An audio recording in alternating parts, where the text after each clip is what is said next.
नमस्कार जी। सत साहिब जी। क्या नाम है बहन जी आपका? रेखा। बहन जी आप कहाँ की रहने वाली हैं? दिल्ली। बहन जी संत रामपाल जी महाराज से नाम दीक्षा आपने कब ली?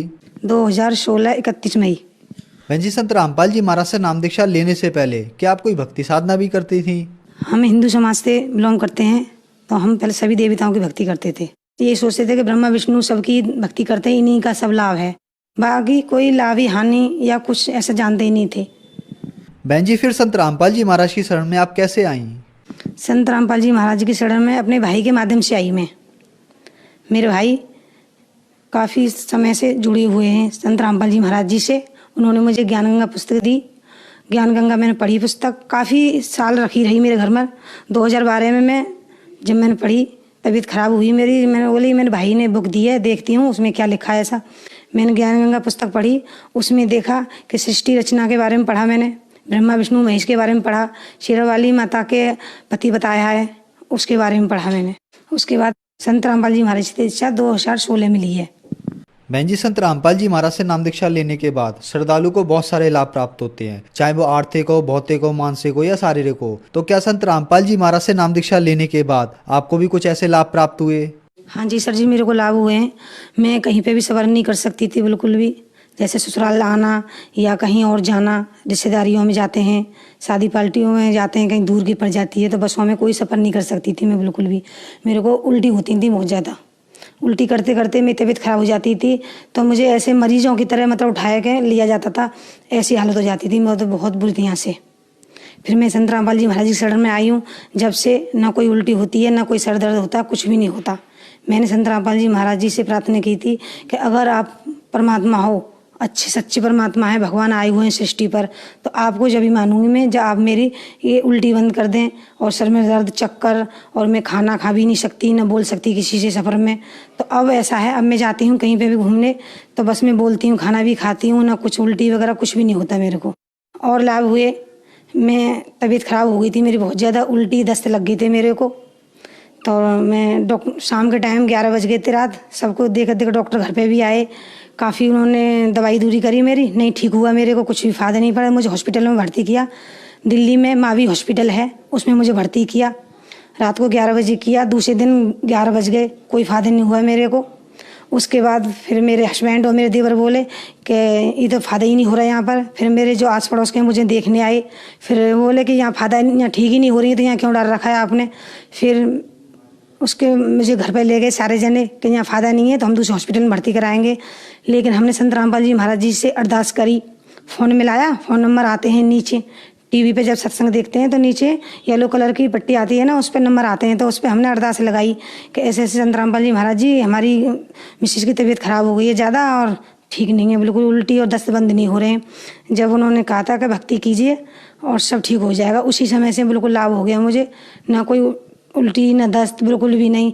दवाई वैसे मुझे डॉक्टर ने कहा था कि आप कम से कम 1 हफ्ता दवाई खानी पड़ेगी, कमजोरी ज़्यादा आ गई आपके शरीर में, लेकिन मैंने सिर्फ 2 दिन दवाई खाई संत रामपाल जी महाराज की शरण में आने से, बिल्कुल उन्हीं की शरण में आने से अब मैं ठीक हूँ, बिल्कुल कुछ भी परेशानी नहीं है, ना कोई सर दर्द होता, ना कोई बुखार, ना खांसी, कुछ भी नहीं। और मेरी देवरानी है, मेरे से छोटी हैं, वो उन्होंने दीक्षा मेरे से 2 महीने बाद में ली थी। मेरी देवरानी की अचानक ही तबीयत ख़राब हो गई थी, पेट में दर्द हुआ था काफ़ी तेज़। हमने डॉक्टर को चेक कराया, जो हमने डॉक्टरों को चेक कराया था ना, तो उन डॉक्टरों ने कहा था कि इनके 25 पथरियाँ हैं पेट में, पित्त की थैली में बताई, बच्चेदानी में बताई और गुर्दे में भी बताई उनके, मतलब काफ़ी, मतलब सारे पेट में कहा था काफ़ी भरा हुआ है, कि अचानक जी कैसे रहेंगे, मतलब ये बताया डॉक्टर ने कि चल कैसे रहेंगे और अपने आप चल कर आएंगे जे। लेकिन हम लोगों ने कहा था कि आप हमारे गुरु संत रामपाल जी महाराज जी की कृपा है कि ये सब दिखावा होता है, ऐसा कुछ नहीं होता। लेकिन अब ऑपरेशन की बोला था कि आपको 1-2 दिन में ऑपरेशन के लिए पैसे जमा करने पड़ेंगे और ऑपरेशन कराना पड़ेगा ज़रूर, कि जब भी चल सकेंगे और नहीं घर नहीं जा सकती, आप यहीं भर्ती कराइए। लेकिन हमने भर्ती नहीं कराया, हम अल्ट्रासाउंड करा के घर ही ले आए अपनी देवरानी को। फिर घर पे आने के बाद हमने उनको अरदास लगाई संत रामपाल जी महाराज जी से। अरदास लगाने के बाद 1 हफ्ते बाद ही हमने, उन्होंने कहा था कि 1 हफ्ते बाद आप अल्ट्रासाउंड कराया, मैंने कहा दिखाती हूँ, मैंने कहा अब दर्द क्यों नहीं उठा इसके, मैंने कहा ठीक है बिल्कुल ये। फिर हमने वहाँ पे इसका अल्ट्रासाउंड कराया डॉक्टरों के पास जाकर, तो कोई पथरी नहीं थी। डॉक्टर कह रहे कि ये कैसे हो सकता है, ये तो एक तरह का चमत्कार है, आपने ऑपरेशन कराया है दूरबीन वाला। हमने कहा ये ऐसा कुछ नहीं कराया हमने, हमारे संत रामपाल जी महाराज जी, हमने उनसे दीक्षा ले रखी है, उन्हीं के कारण है, वही हमारा सब कष्टों को मेटते हैं, उन्हीं की शरण में उन्हीं की भक्ति कर रहे हैं हम। संत रामपाल जी महाराज जी के कारण, उनकी दीक्षा में आने से ही हमारी दौरानी की सारी पथरियाँ बिल्कुल ठीक हो गई हैं, और ना कोई ऑपरेशन कराना पड़ा, ना कुछ भी कराना पड़ा, सिर्फ संत रामपाल जी महाराज जी की दया से ही ठीक हो गई हैं बिल्कुल। मेरे अलीगढ़ में मेरे मायके हैं, मेरे भाई, मेरे परिवार, मेरे सब परिवार जुड़े हुए हैं संत रामपाल जी महाराज जी की शरण में। अचानक मेरे पापा को बुखार आता था 1 हफ्ते से ही। बुखार आते आते हमें किसी को मालूम नहीं पड़ा कि उनको फालिस मार गई है, फालिस मार गई है। लेकिन हमारी छोटी भाभी है, उन्होंने मुझे कॉल किया था कि दीदी पापा जी का तो मुंह टेढ़ा हो रहा है।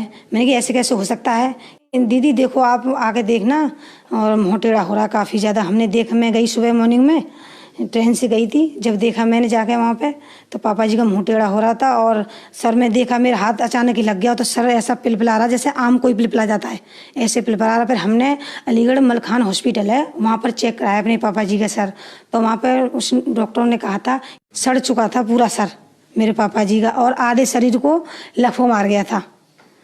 अब संत रामपाल जी महाराज जी की दया से बिल्कुल ठीक हैं, और डॉक्टरों ने बिल्कुल मृत्यु घोषित कर दिया था मेरे पापा जी को, और इस टाइम मेरे पापा बिल्कुल ठीक हैं और कुछ नहीं है हुआ। बहन जी, संत रामपाल जी महाराज से नाम दीक्षा लेने के बाद आपको बहुत सारे लाभ मिले। आपकी जो बीमारियां थी वो संत रामपाल जी महाराज की कृपा से ठीक हुई, और आपने बताया कि आपकी देवरानी के अलग अलग जगह 25 पथरियां थी, वो भी संत रामपाल जी महाराज की कृपा से बगैर ऑपरेशन के ठीक हो गई। ये एक अद्भुत चमत्कार है। और आपके पापा का सर जो सड़ गया था, उन्हें डॉक्टर ने मृत घोषित कर दिया था, संत रामपाल जी महाराज से नाम दीक्षा लेने के बाद वो भी ठीक हो गए। तो जो श्रद्धालु आज आपको देख रहे हैं, आप उन्हें क्या संदेश देना चाहेंगी? संदेश मैं नहीं दे सकती, संत रामपाल जी महाराज जी संदेश दे सकते हैं, लेकिन मैं हाथ जोड़कर विनती कर सकती हूँ कि संत रामपाल जी महाराज जी से जुड़िए, सत्संग सुनिए, ज्ञान गंगा पुस्तक पढ़िए, सारा ज्ञान जानिए, उसके बाद ही संत रामपाल जी महाराज से दीक्षा लीजिए। बहन जी, संत रामपाल जी महाराज से नाम दीक्षा कैसे ले सकते हैं? संत रामपाल जी महाराज जी से साधना ऐसे ले सकते हो, चैनल पे सत्संग आता है, नीचे पीले कलर की पट्टी आती है, उस पर कॉन्टेक्ट नंबर दिए गए हैं, आप वहाँ उनको मिला सकते हो। मिला के भक्त हमारे जो भाई बहन है वो उठाएंगे उसको नंबर को, जहाँ के रहने वाले हो, नाम दीक्षा केंद्र वहीं बता देंगे, आप वहाँ से संत रामपाल जी से आप दीक्षा ले सकते हो। धन्यवाद बहन जी। सत साहेब जी।